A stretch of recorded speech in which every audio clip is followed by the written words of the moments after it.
May biglang nahulog na kung ano, at pinaghati ang baka sa dalawa. Lumapit ang lalaki sa katawan ng baka, tapos ay usisang inilahad ang kamay. Pero tinamaan siya ng parang kuryente, kaya't naipasok ang palad sa dugong tumutulo sa lupa. Ngunit nang ipagpag niya ang kanyang mga kamay, parang may nakita siya. Dahan-dahan siyang tumayo, medyo matigas ang katawan. Nakita niya ang mga bahay at kariton sa gilid. Nahati sa dalawa, Asian movies. Parang may napakalaking kutsilyo na bumagsak mula sa langit at tumago sa lupa, nawala na. Pero napansin niya na, parang may nakaharang, medyo malabo ang paningin. Hanggang sa hinawakan niya ito gamit ang kamay. Bigla na lang siyang nakapa ng parang transparent na pader sa harapan niya. May naramdaman din siyang bahagyang kuryente, parang kiliti. Nang ilayo na niya ang kamay niya, si Asian, may naiwang marka ng dugo ang palad niya sa transparent na pader. Habang nagtataka siya sa kakaibang pangyayaring ito, Asian Films. Biglang may narinig siyang boses na ikinagulat niya. Isang batang lalaki ang tumakbo papalapit sa kanya. Nakita rin iyon ng kabila at dali-daling pumunta roon. Pagkatapos ay natuklasan ng bata, ang marka ng dugo niya kanina, Asian Shadow, ay tila lumulutang sa ere. Kaya tusisang inabot ito ng bata. Biglang may kuryenteng damaloy na ikinagulat niya at binawi ang kamay. Ano ito? Asian Yingshi. Ngunit nang bawiin niya ang kamay ay napagtanto niyang hindi pala kuryente, kundi isang kakaibang uri ng keigenhawahan. Kaya naman paulit-ulit niya itong nahawakan. Ngunit natuklasan niyang sa unang paghawak lamang niya ito naramdaman.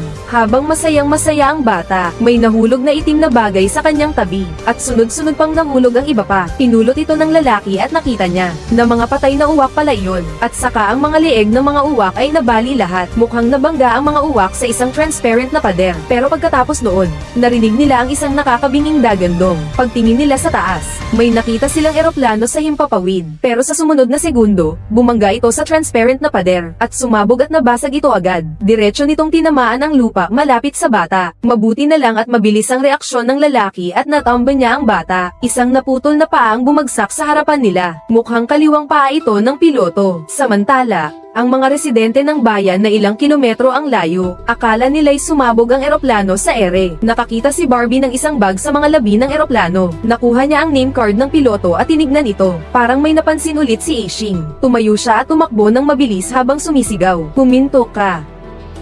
May paparating palang truck sa kabilang kalsada, isang fire truck pala. Si Barbie naman ay nakatayo sa gitna ng kalsada at sumenyas. Pinapara niya ang sasakyan, Asian Films. Buti na lang at huminto ito mga kalahating metro mula sa transparent wall. Sa wakas ay tumigil na ang kalaban, pero parang naiinis na sumugod ang bumbero kay Barbie. Pero sa sumunod na segundo, bumangga siya sa transparent na pader, at nabali ang ilong niya.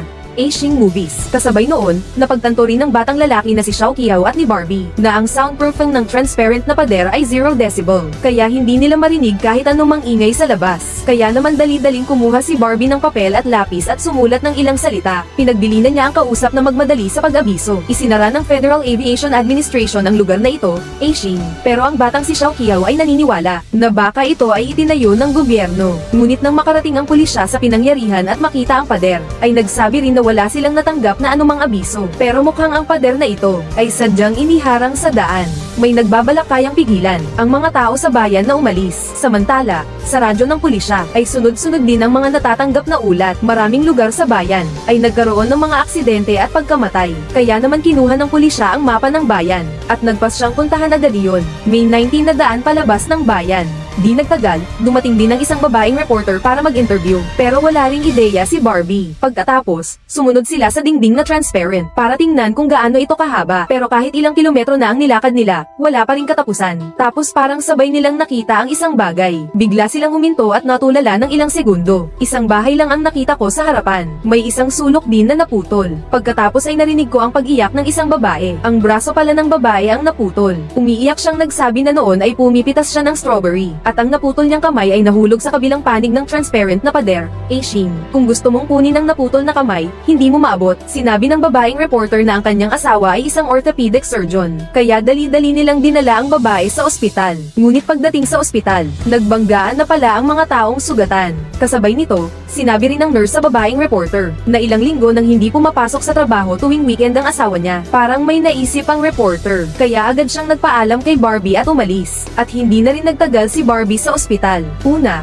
may isang bagay lang siyang gagawin sa bayan na ito, pero nang aalis na siya, hinaranggan siya ng isang transparent na pader. Dagdag pa rito, ang Chester Mill na ito ay isang sikat na destinasyon ng mga turista at punuan na ang lahat ng mga motel sa bayan ngayong weekend. Kaya't nagpasya siyang matulog na lang sa kanyang sasakyan. Pero may isang batang lalaki siyang hindi kilala ang kusang nanganak ng gulo sa kanya. Ayaw siyang pansinin ni Barbie. Kakausapin kita.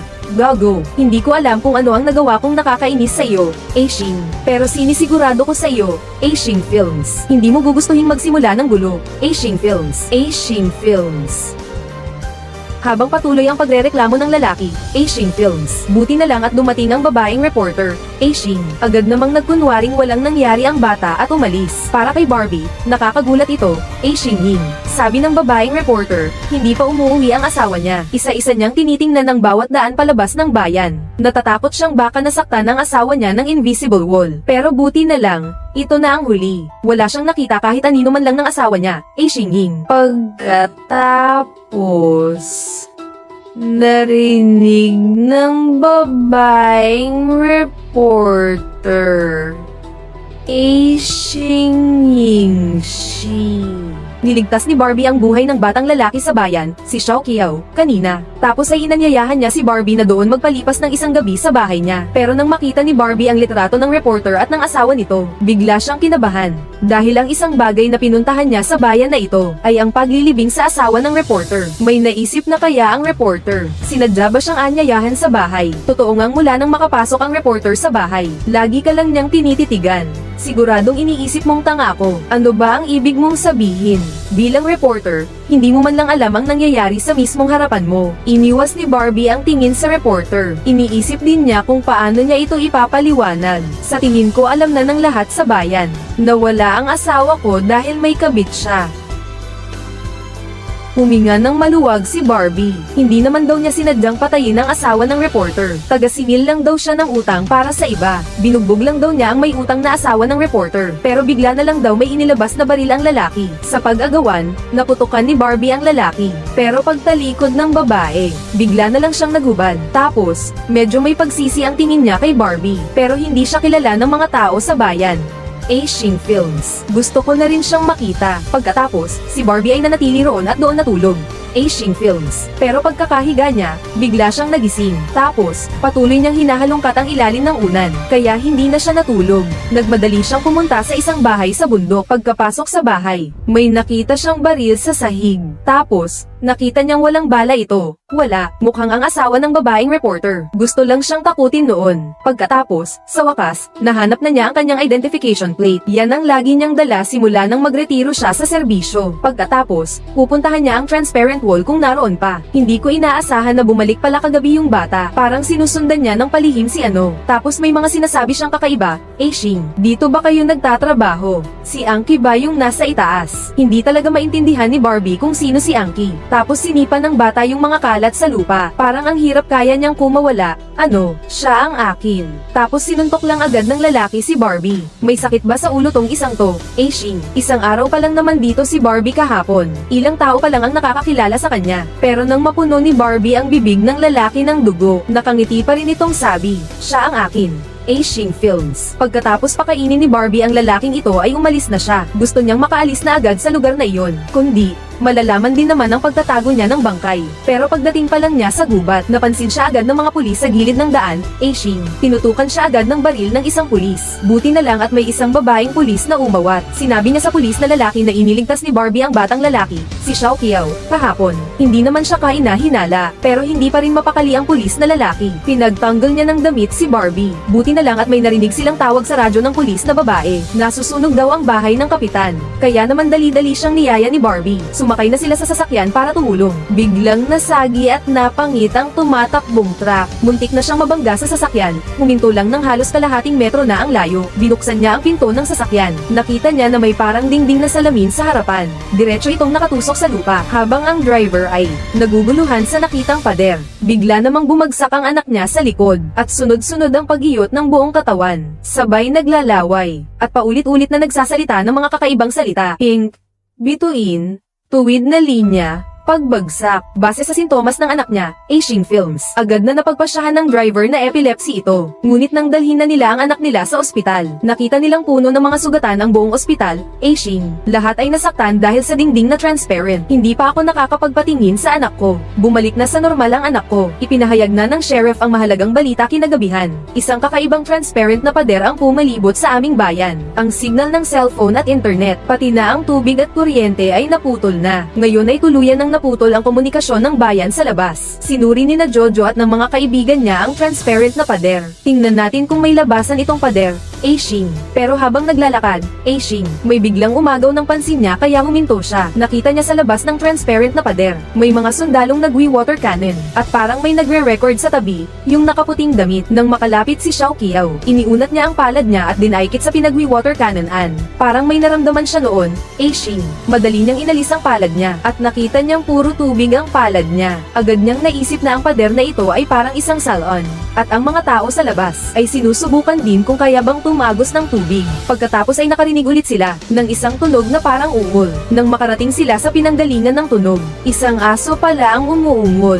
At sa tabi ng aso ay dalawang paa na naputol. May bisikleta at gitara sa gilid. Mukhang habang tumutugtog ng gitara at kumakanta ang may-ari ng aso, ay naputol ang mga binti niya ng isang biglang sumulpot na transparent na pader. Pagkatapos, may nag-alis ng pang-itaas na parte ng katawan niya. Tapos, ginamit ng kaibigan niya ang dilaw na pintura. Mag-spray ng pinto sa pader. Iminungkahi niya na baka pwedeng subukan gamit ang cutting machine. Sinabi ni Xiao Qiao na hindi mabasag ng eroplano at sasakyan. Gamit ang cutting machine, baka masaktan pa sila. May dalawa pang tao sa ilalim ng transparent na pader. Nanghukay sila ng 5 metrong lalim na hukay. Pero wala ring nangyari. Mukhang ang transparent na pader, diretsong ipinasok sa puso ng mundo. Pagdating ng gabi, kinuha ulit ni Xiao Qiao ang kanyang malakas na flashlight at inishine ito sa transparent na pader. Akala niya ay baka may makita siya sa gabi, na hindi niya nakikita sa araw. Pero pagkalakad lang ng ilang hakbang, may kakaiba na siyang naramdaman. Aishing, habang nagsasalita ay bigla na lamang tumigil. Nanlalaki rin ang mga mata niya na nakatingin sa ibaba. Pagkatapos ay bigla na lang siyang bumagsak. Tapos nanghingal siya at nagsasalita ng mga kakaibang salita. Pink, bituin, linya, pagbagsak. Halos mamatay sa takot ang kaibigan niya. Sinigawan niya ito ng matagal pero wala pa ring reaksyon. Buti na lang at hindi umabot ng 10 minuto. Si Aishing Jing. Si Xiao Qiao ay bumalik na sa normal. Pero wala siyang maalala sa nangyari kanina. Ni kaunting alaala. Pagkatapos, habang nagsasama-sama siya at ang mga kaibigan niya, may nakilala siyang babae na nagtanong kung saan siya pwedeng mag-charge ng cellphone. Sabi ni Jojo na may generator sila sa bahay. Tapos, ang babae, si Ray, nag-charge ng cellphone sa bahay nila buong gabi. Nang gabing iyon. Pero kinabukasan, dumating ang nanay ni Xiaori. Terror na. Parang nasa rebellious stage si Xiaori at ayaw umalis. Hinayla pa niya ang kamay ni Xiao Qiao para inisin ang nanay niya. Pero pagkakahawak pa lang nila sa kamay, sabay silang napahiga. Tapos sabay silang nanginginig at naglalaway. Sabay din silang nagsabi, mga pink na bituin ang naglalaglag. Akala ni Nanay Xiaori, may epilepsy ang anak niya. Pagkakita niya, sabay na nagkasakit ang dalawa. Kaya medyo nagtaka siya. Kaya dinala niya silang dalawa sa ospital para magpatingin.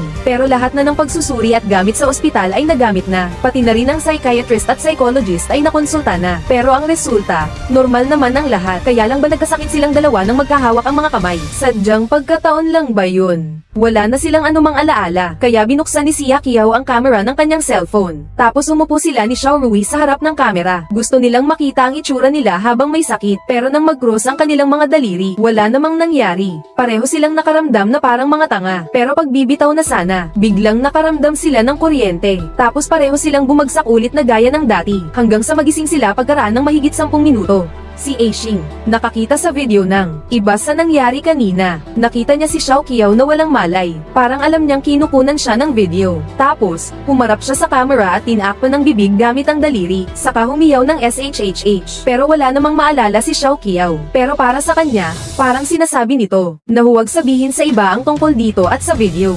Bakit? Ayaw ng Dome na sabihin natin. Pagkatapos, naisip ni Xiao Qiao na ang simbolyo. Parang may gustong sabihin sa kanila. Kaya gumamit ng paraang parang epilepsy, kaya't nagbigay siya sa sarili niya at kay Xiao Rui ng tig-iisang walkie-talkie dahil ang simbolyo ay may kakaibang magnetic field. Kapag nilapitan ng mga electronic device, ay magre-resulta ng ingay o kaya'y sasabog. Iniisip ni Xiao Qiao na baka makatulong ang simbolyo. May mensahe sa radyo, ngunit nang makalapit sila sa transparent na pader, nakita nila ang mga sundalo sa labas na nagparada ng ilang malalaking bus. Maraming tao ang bumaba, ang mga pamilya na hindi makabalik sa bayan, at ang mga kaibigan at kamag-anak ng mga residente residente ng bayan. Sa loob ng ilang linggo, hindi pinayagang makalapit ang mga sibilyan sa pader ng militar. Bakit bigla silang nagdala ng napakaraming tao ngayon? Matapos ang pakikipag-ugnayan. Para paluin ang mga residente ng bayan at ang mga tao sa labas. Dahil hindi nila marinig ang isa't isa, ang lahat ay kailangang magsulat at makipag-usap ng harapan, hanggang sa pribadong radyo ng bayan. Nang i-adjust ko ang mababang frequency papunta sa mataas na frequency, bigla na lang akong nakakatanggap ng mensahe mula sa militar sa labas, at nadinig ko na gagamitin ng militar ang thermobaric missile para bombahin ang bayan. Doon na naintindihan ng lahat, kaya pala pinapunta ang mga pamilya at mga kaibigan. Isang huling pamamaalam pala ito. Aishin. Kaya nagtago na ang lahat ng residente sa ang sirang sementadong pabrika sa ilalim ng lupa. Sila na lang ni Shaori ang natira. Nagtatakbo ng walang direksyon sa kalye Aishin Films. Dahil simula nang matakpan ng transparent na simboryo ang bayan. Ang ate ni Xiao Qiao na si Anki. Para bang nawala na. Maraming araw na hindi umuwi. Sa huli ay hindi pa rin niya nahanap ang ate niya. At wala na rin kaming oras para magtago pa sa sementeryo. Dahil nakikita na namin ang mga misil sa langit. Kaya napagpasyahan naming sumama na lang sa bayan.